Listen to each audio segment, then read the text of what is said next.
All right. So I had a couple of thoughts and a short question I'll get to. But I want to first say I think the use of the two words, the woman about acting in the restaurant, or control the mass and acting in the restaurant. Great, followed by the leader leads quote about politics. I think it's politics. Is that an interesting deal?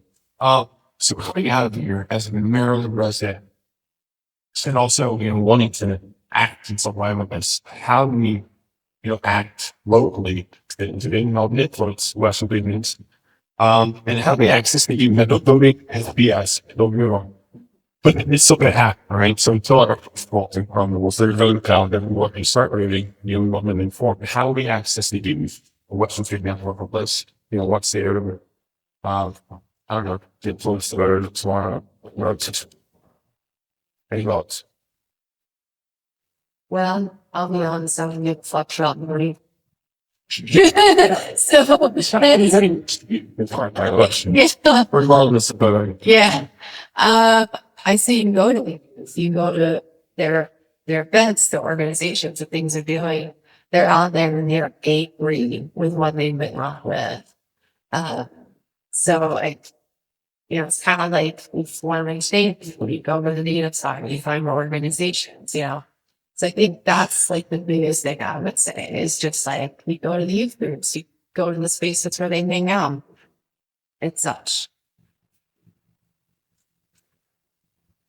I also think I'll say this, like no room is an olive. So they're youth that are not all right, but I'll say the kids are all right. They're like 15-year-olds that are just spouting the book shit and would know way more about anti-battles than I did when I was 20. So I think there's a lot of rad youth organizing going already, and I think our job as people who are older, it's to just plug into the current that's already happening. With the student campus, it's I'm just gonna show up because you are, and you guys are wow, fuck yeah. So let me plug in. And I'll be a resource if I can be, but y'all got this. And I think that there is this kind of, because we have such an ageist perspective on things, we tend to feel like we need to mentor the youth, but I really want to stress that mentorship is ageless. And I learn a lot from people that are significantly younger than me. And so I think that that's important. And also the voting thing, I think it's important to tell people that voting, I use an analogy. Voting is nuclear currency. It's cool, do that. I'm not going to take time out of my day to applaud you for doing that, because that's just a thing that you do. It's also not going to stop that 18-wheeler from T-boning you. And it's not going to stop you from careening off a cliff because the roads are iced. I think we should stop looking at voting as a harm reduction when the entire system is harmful. And you can't reduce it by engaging in the system, using the system's rules.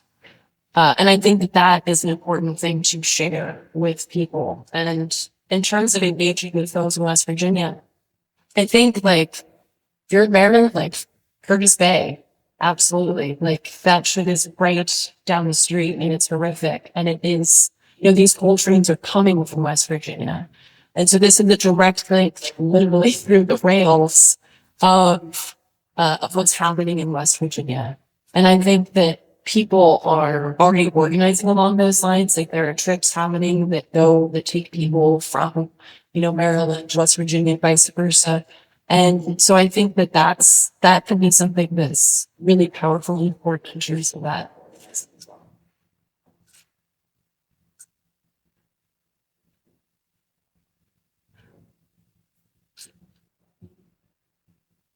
Oh, yeah. Well, then if there are no questions currently, we'll just do one more thing about, because obviously this film would not exist without Jen, and I'm an independent media creator.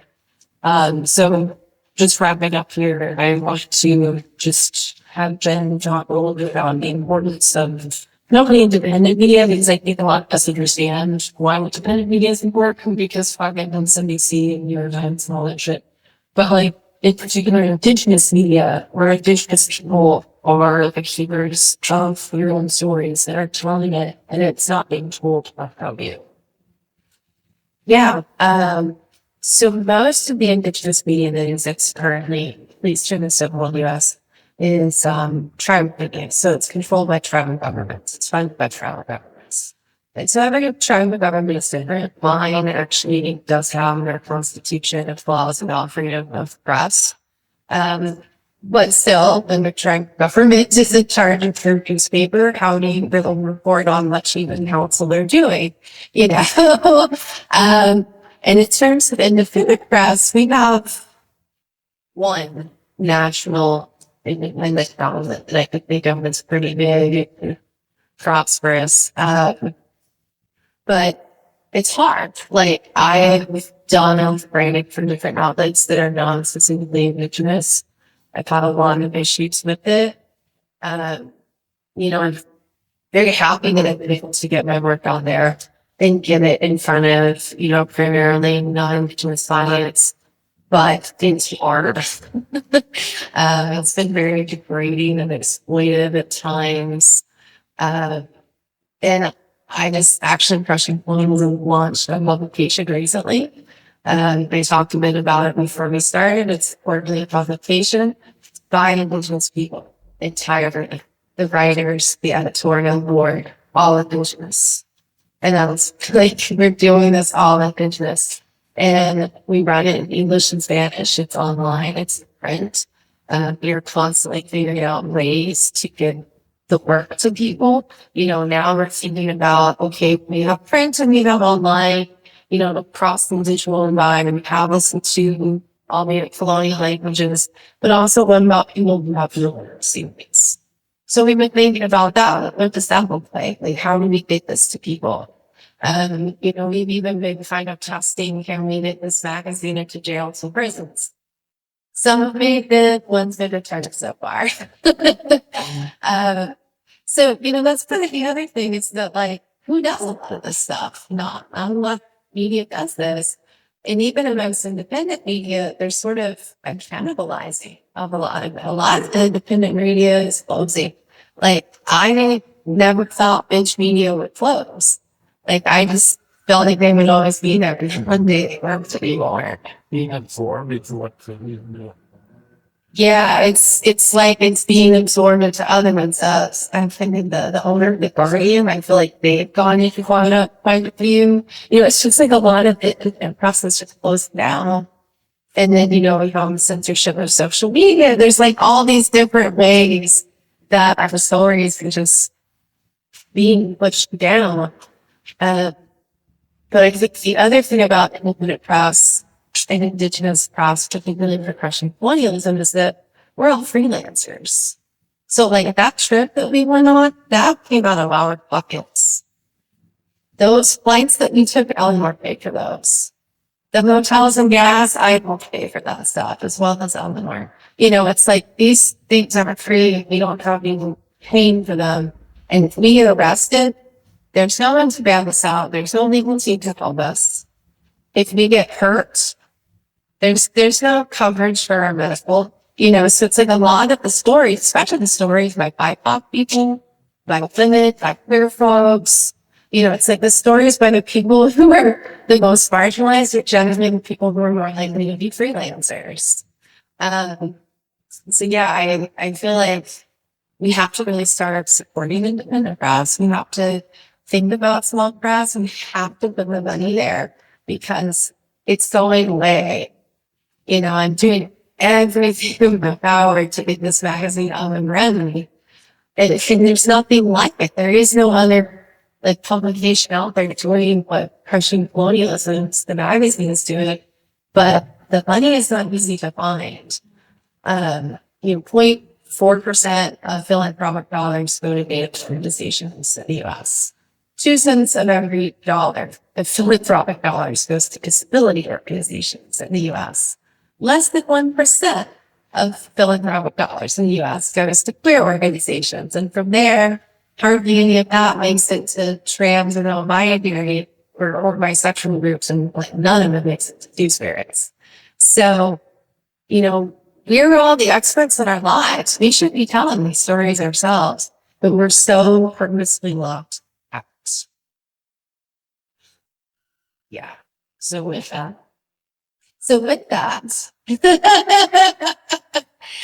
if you have not made a donation, please make a donation today. We have an iPad set up front. You can also sign up for our newsletter to learn more about what we're doing. I also want to ask you all to take out your phones right now. If you've had a great time, and text 3 people and tell them about this organization and what we're doing. We've recently relaunched our website, especially goldfield.org. We have all kinds of stuff up there. The magazine is there in both English and Spanish. We have some videos in ASL as well, because once again, if we're leaving people out, our work is not good enough. Yeah, we have a shop up there with designs that we commission and pay for Indigenous artists to make. So please text 3 people right now, tell them about our work, and tell them to go follow us and make a donation if they're able, and encourage them to tell other people, because word of mouth is what's going to really do it. And I think keep independent media going. The foundation grants just aren't there the way we'd like them to be. And I don't want to take corporate sponsorships. Especially one of those that's not going to be sponsored by Lucky Mark. So that means I need the community and the allies to help us out with that. Yeah. I think that's a good one to say something. I'm not wrong. Definitely as a police side, although we get back on the end of the and just watching them, some of the things that came out of the movie. One of the things that struck me was in the 1920s, there were African American people that also went to work with the lines. I remember that. And so I already checked somebody and told me about that. And also, it's, and I remember one weekend, my father was 116 Cherokee. His great grandfather, he told us that we were young, they were in Georgia, but they passed the law, did say, Linda Jackson, I think it was, passed the law, they had to move from Georgia to Oklahoma.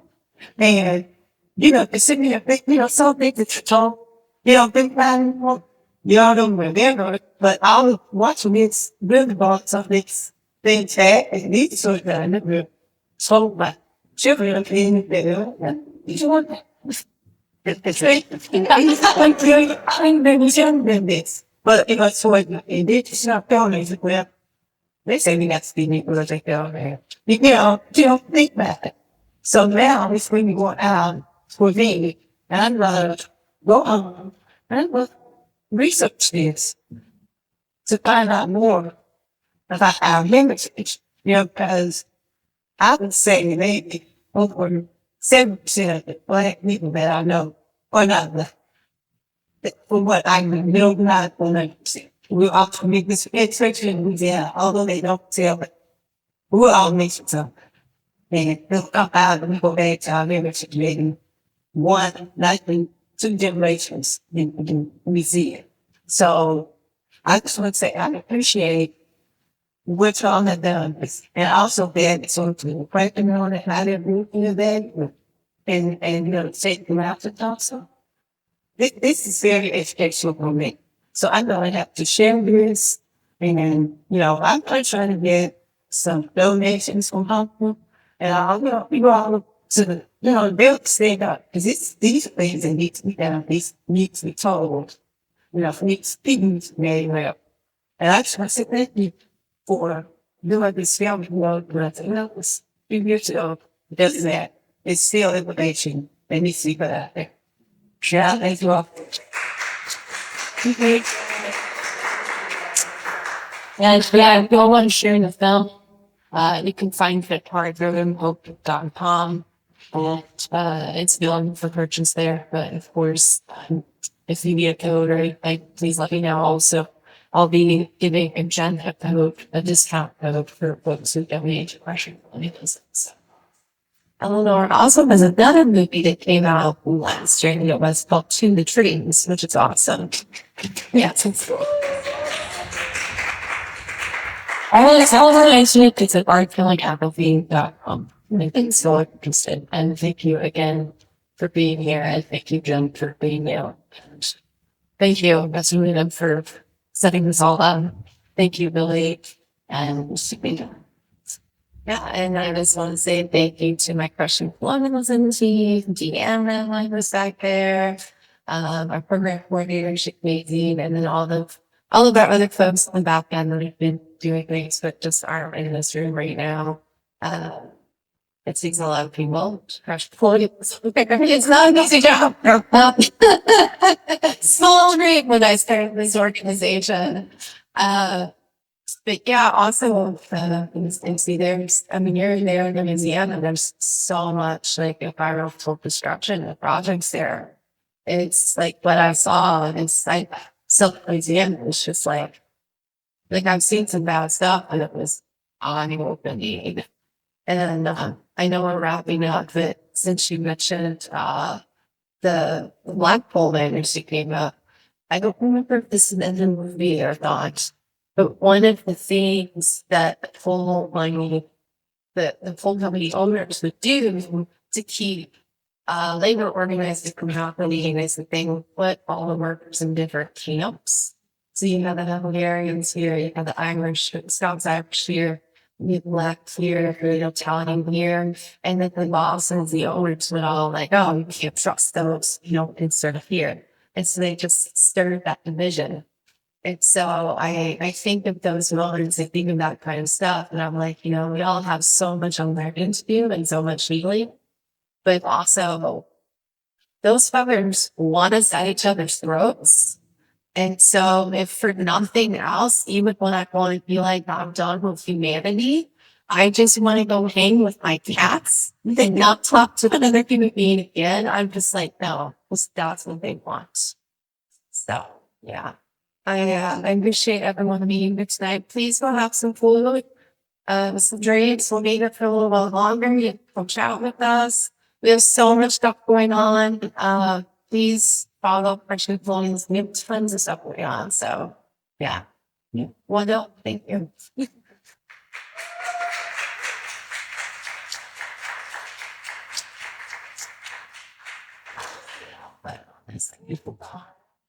Is it just like a button? All right there. So I was living.